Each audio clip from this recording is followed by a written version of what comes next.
Welcome to the Occupational Safety Leadership Podcast, episode number 67, Reproductive Toxicants. Let's just dive right in. So basically, reproductive toxicants, something that's going to affect your potential to reproduce, or if you're a woman, the viability of a child being born. So let's just kind of sit down. We'll go over a couple of definitions, all that good stuff then. So reproductive toxicity refers to the potential risk from a given chemical, physical, or biological agent to adversely affect both male and female fertility as well as offspring development. Reproductive toxicants may adversely affect sexual function, ovarian failure, fertility, as well as causing developmental toxicity in offspring. That's a mouthful.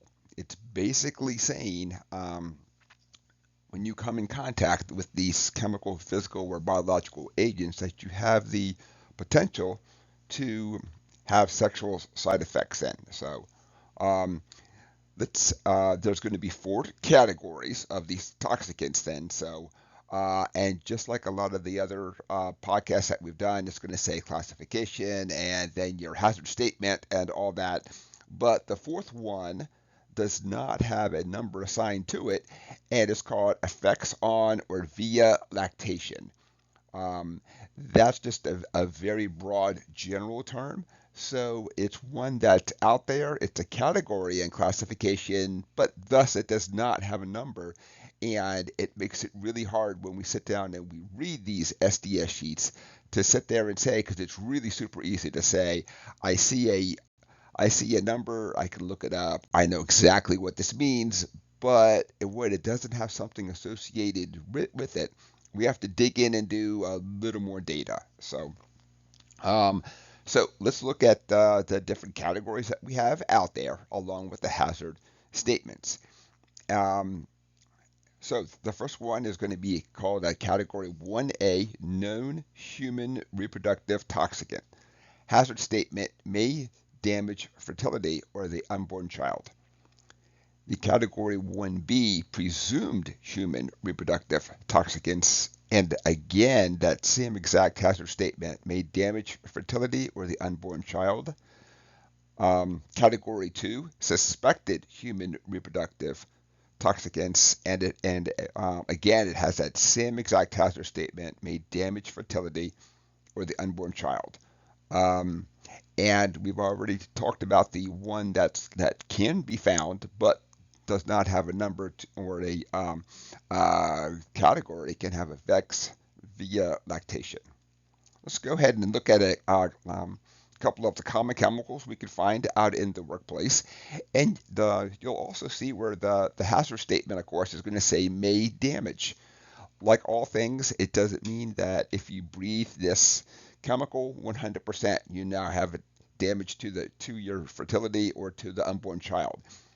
Um, when we look at diet, nutrition, exercise, all the different variables that we have in life, it's really hard to put a 100% chance that anything will ever happen then. So we got a little sidetracked here, but let's sit down and look at a couple of the reproductive toxicants that we can find out there. So a couple of these are super common, whereas more of these are not very common out there. So first one, benzene, formaldehyde. Formaldehyde is in a lot of places, also found in healthcare and hospitals too. Um, Glycol ethers, hydrazine, which is found a lot in airplane fuels and that kind of stuff then. Mercury compounds, methylene chloride, nitrous oxide. So if we kind of think about when we go to the dentist and things like that, obviously a little bit's going to be fine for us, but that doesn't mean that repeated exposure over and over again is going to cause damage. PCBs, and then when we kind of think about the plastics out there, like styrene and vinyl chloride. Uh, and then finally the last one, solvent. Of xylene. Um, So these are the common ones you can find out in the workplace. And I didn't list all 150 of them out there, but when we kind of think about the common things we can find in the workplace, these are going to be the chemicals out there. And that is it for episode number 67, short and sweet, the reproductive toxicants. I want to thank everybody for joining me today. My name is Dr. David Ayers. Thank you and have a safe day.